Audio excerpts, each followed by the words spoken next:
ஆந்திர மாநிலத்தில் மோந்தா புயலால் ஏற்பட்ட பாதிப்புகளை முதலமைச்சர் சந்திரபாபு நாயுடு ஹெலிகாப்டர் மூலம் ஆய்வு செய்தார். அதனை பார்க்கலாம்.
இது தொடர்பான முழு விவரங்களோடு இணைகிறார் நமது செய்தியாளர் பாரதி ராஜா. வணக்கம் பாரதி ராஜா. இந்த மோந்தா புயலால் என்னென்ன பாதிப்புகள் ஏற்பட்டிருக்கின்றன, இதனை சரி செய்ய ஆந்திர அரசு சார்பில் இருந்து என்ன நடவடிக்கை மேற்கொள்ளப்பட்டு வருகிறது? முழு விவரங்கள்.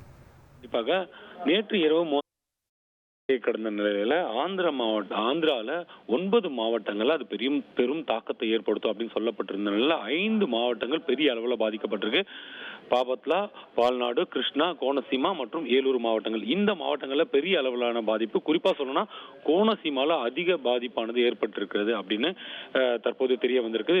அரசு அதிகாரப்பூர்வமாக அறிவித்திருக்கிறது. இந்த பகுதிகளை ஆந்திர முதல்வர் சந்திரபாபு நாயுடு இன்று ஏரியல் ரூட்ல பார்வையிட்டார். சேத மதிப்புகளை அசஸ் பண்ற ஒரு முதற்கட்ட பணி தான் இது. எந்தெந்த பகுதியில் அதிகமா பாதிக்கப்பட்டிருக்கு, அங்கு எந்த மாதிரியான நிவாரண பணிகளை மேற்கொள்ளணும் அப்படின்றதுக்கான திட்டமிடலுக்கான வான்வழி ஆய்வு தான் இது. அதை மேற்கொண்டார். அதன் பிறகு அங்கிருந்து நேராக கோனசீமா மாவட்டத்தில் இருக்கிற அல்லாவரம் அப்படின்ற இடத்துக்கு வந்திருக்காரு. அங்க வந்து சாலை வழியாக விவசாய நிலங்கள் பலவும் பாதிக்கப்பட்டிருக்கு. இந்த மோந்தா புயலால வெள்ளம் சூழ்ந்திருக்கிறது. அந்த விவசாய நிலங்களில் விவசாயிகளை சந்தித்து அங்கு எவ்வளவு நஷ்டம் ஏற்பட்டிருக்கிறது அப்படின்றதெல்லாம் கூட ஆய்வு செஞ்சாரு.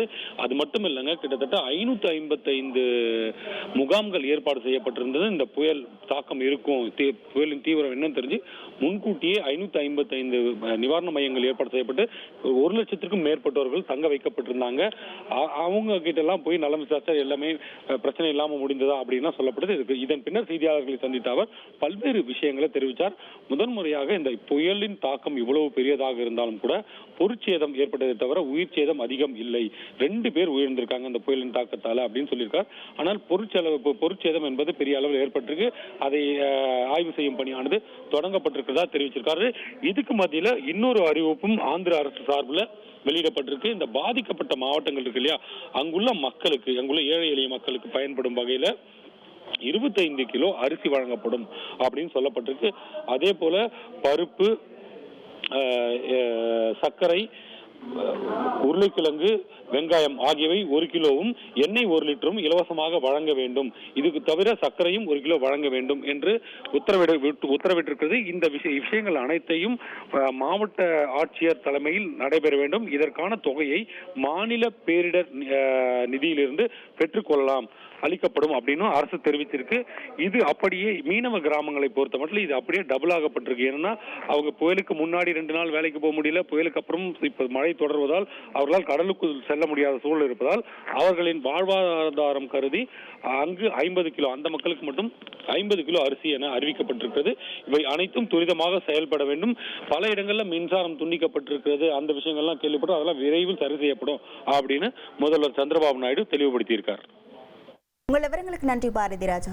உங்கள் தந்திவன் தொலைக்காட்சியில் தெனாலிராமன் தினமும் மாலை 6 மணிக்கு காண தவறாதீர்கள்.